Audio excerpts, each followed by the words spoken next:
Okay, hello, hello. I'm going to add Don, the polyam psychologist, and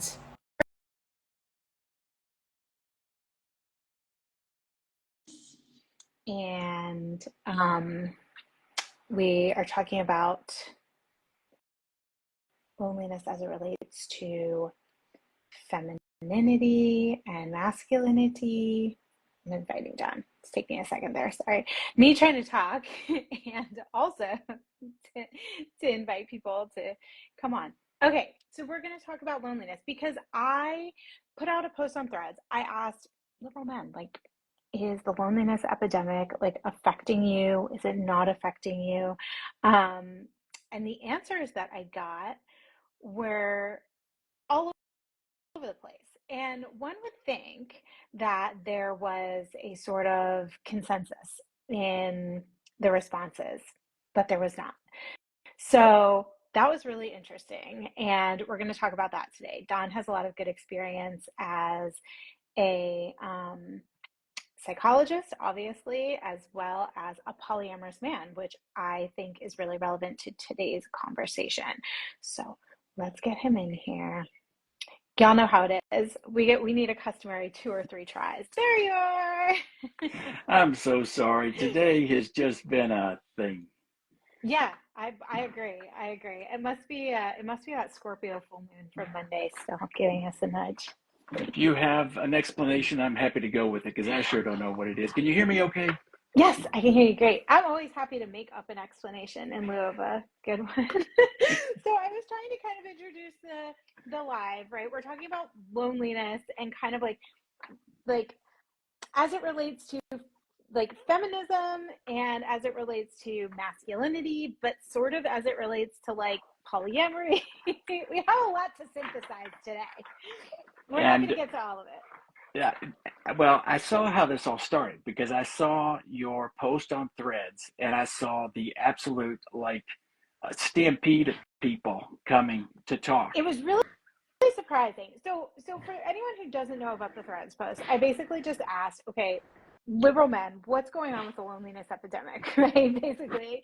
And I think the thing that surprised me the most was how much men in particular wanted to talk.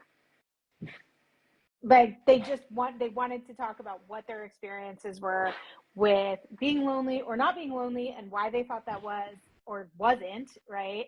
And I basically was saying like there's no consensus really. There's no one reason. The reasons that I saw for loneliness had nothing to do with gender lines. Hmm. Everything to do with, oh, I'm in a place where there's not people like me, or I'm neurodivergent, or I haven't found love, or I have found love, but I haven't found friends, right? Like, so it was kind of all over the place. Like, can you say more about like what you think the root of loneliness is? I am thrilled to say more. So, a little bit about me. First Yeah. off, Annie Undone. This is my first live, and I'm so honored to do it with you. Yeah. I've been a big fan of yours for so long, Well, we've and known each other a while, actually. yeah. But even before then, I was a fan. Like you've been doing cool stuff for a long time. I really appreciate you Oh, thanks. inviting me on to talk about this thing.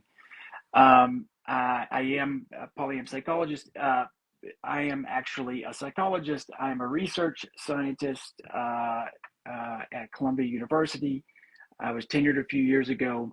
I'm also a polyamorous man, which I now say out loud because I don't think they can fire me anymore. We'll see. Uh, no, no one's safe anymore, right? but I also I've been polyamorous for 10 years. My partner, my oldest partner, Alex Alberto, wrote the book Entwined: Essays on Polyamory and Creating Home, And which Alex also and I touches just did on. a live. Yes, they Alex and I did. have done a live. I'm a huge fan of Alex. Yeah, Huge me fan. too. And I think that book actually does a nice job touching on some themes of loneliness and so this desire to create home in this non-traditional way, in this chosen family, which in a lot of ways I think the yearning for a chosen family is a reflection of how lonely we are as a society, Mm-hmm. and how sort of alienated we can become um, from the people around us. Because loneliness, empirically, the sort of science on this, first off, Yes, men are lonely. The latest estimate, something like 55% of men will say that they're lonely often. But women are also lonely, maybe 61%. So maybe women are a little bit more lonely. Men and women are both lonely.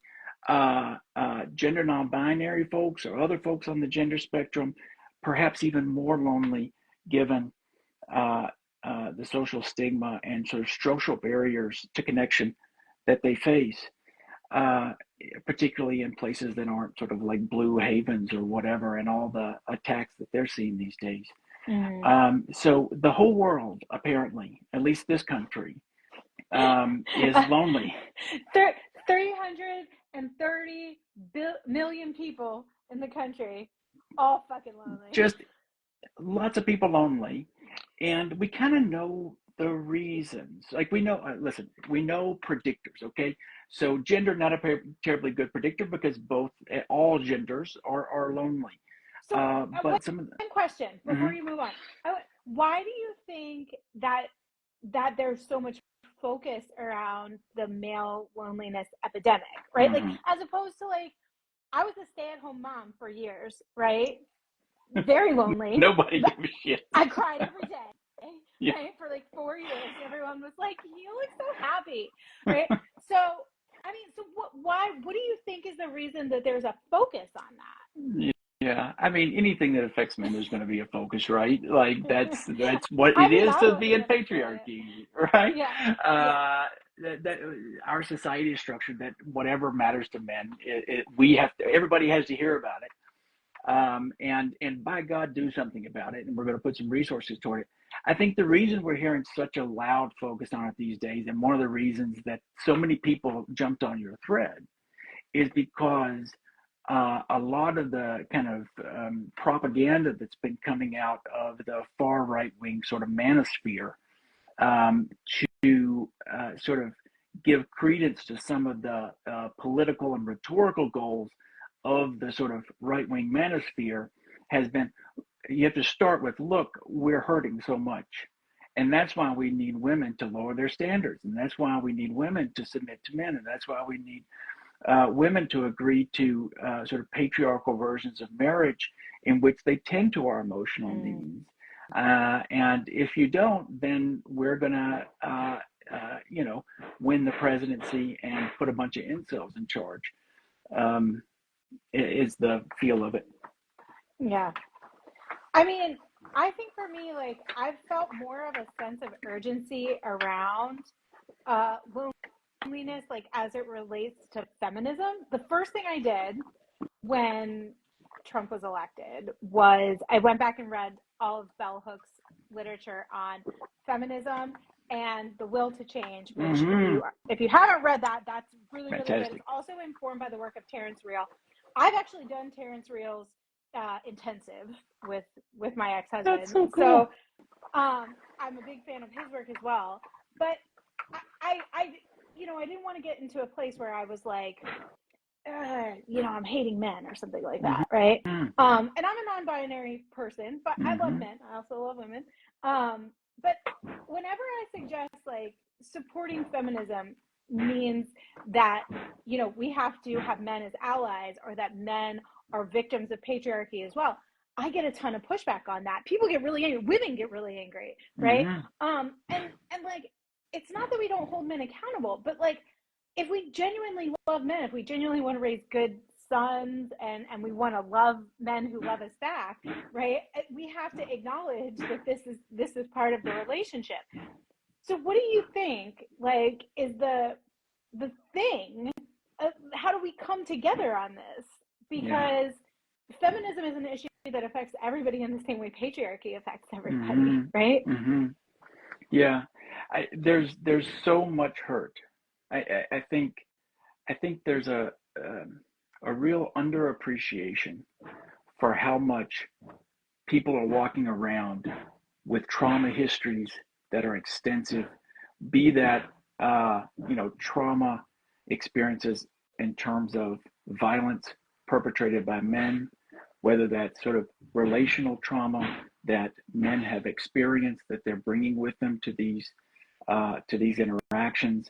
And so I think that particularly when there's this sort of transparent um, sort of political project of leveraging, Mm. um, almost sort of weaponizing the vulnerability of loneliness Mm-hmm. in order to achieve anti-feminist goals, then the just good lonely men who are walking around here who are would love to be allies in sort of a feminist remaking of the country or of interpersonal relationships or whatever, when they hop onto threads and say, I'm a leftist, I'm a liberal, I'm a progressive, and I'm lonely, uh, the fact that they maybe are unaware or are not sort of like opening with, I reject all the political goals of this sort of propaganda, but I'm still lonely.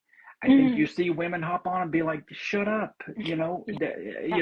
You're a man. You're not afraid of sexual assault every time you walk down the street.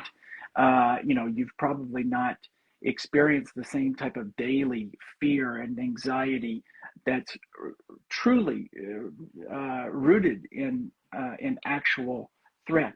That said, your experience of sort of getting pushback from lots of different angles when you say we need men and men are harmed by patriarchy. My other partner, Saga McFarland, who's an author, who has a book coming out soon, is very much in your sort of camp Mm. in terms of, listen, yes, I've been hurt by men. I know how dangerous men are. I am under no illusion as to the danger of men. And also, I need men. I Mm. love men. I have a son. We're raising a little boy. We gotta have. Well, and I think to me, it's also, just to interject for a second, it's also a trans issue, right? Because you could have a daughter assigned female at birth. You could not be knowing you're raising a man, right? And I find this to be a very important point Mm-hmm. because unbeknownst to you, your child could be looking and saying, what's a safe man, what's a good man, right? Yeah. And so that, if we reject that, right? Like, I've had partner call me to the carpet on this and saying, hey, you're really like getting into like a man-hating territory. Like, how am Mm. I supposed to feel about myself Yeah. when you're doing that, right? Like, I was like, wow, that's like a great point. Like, I'm such an ass right now, right?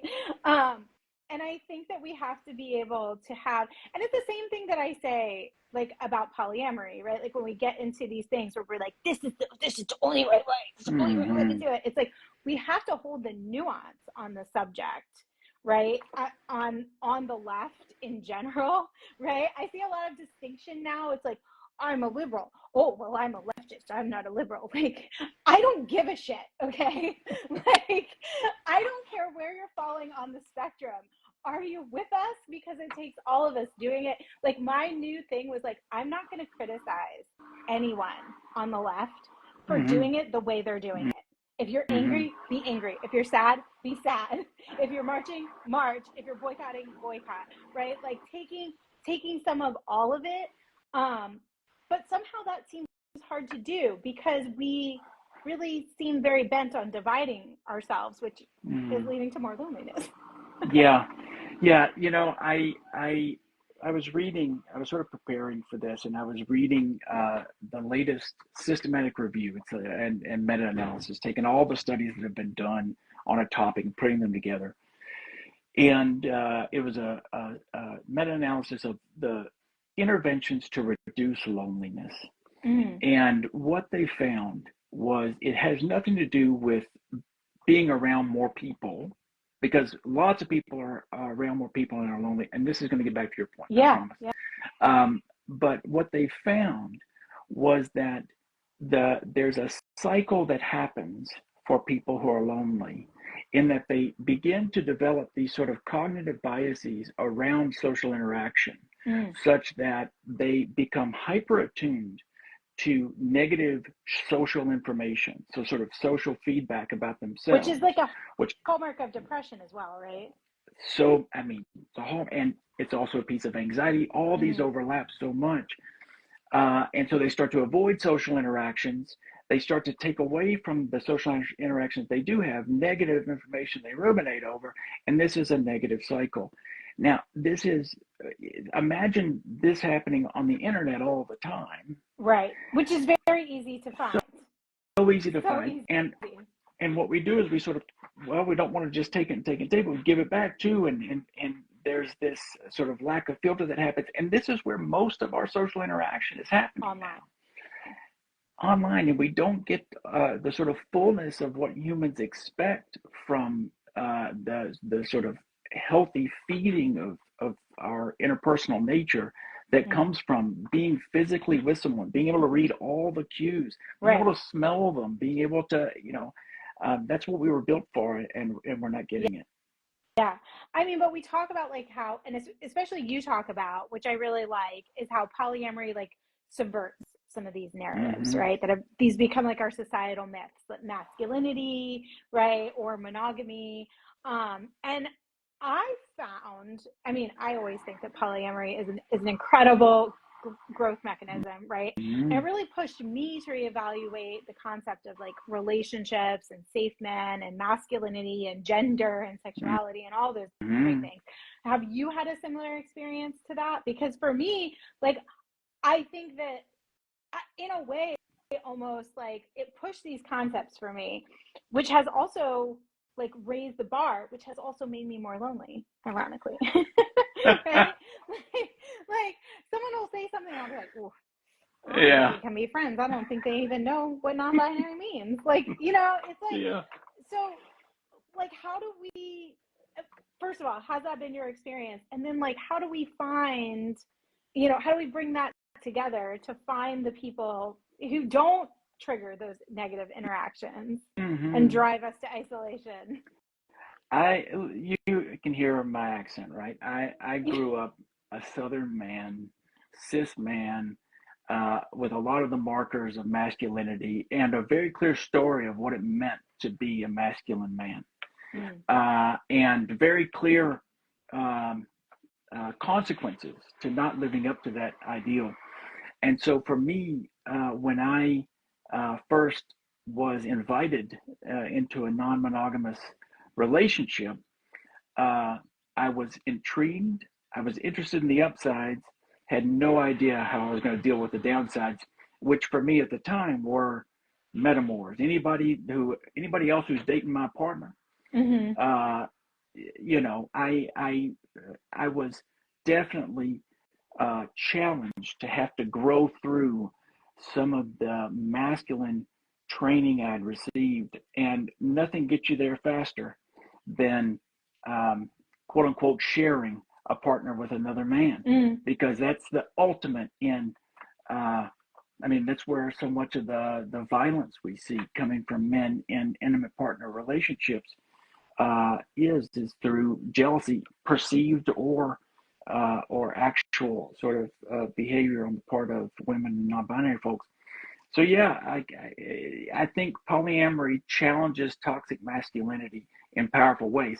I still believe that there are men who have figured out how to jujitsu their way around that growth and remain in polyamory and are gaslighting people left, right, and center, right? Like men are very creative when it comes to all manner of BS, but there are also men who are showing up in good faith.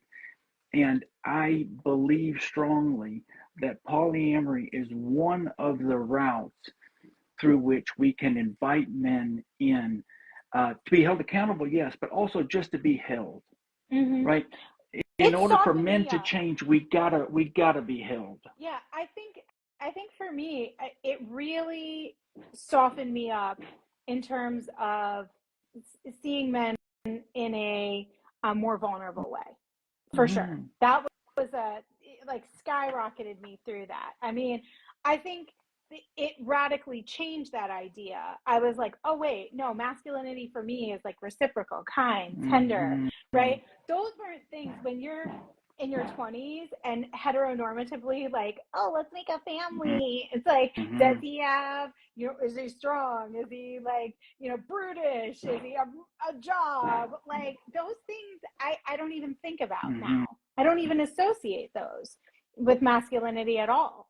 And I do think that it is kind of this like hand in hand thing. Like for me, I want an ooey gooey soft partner, right? And I'm sure that that's what they want too.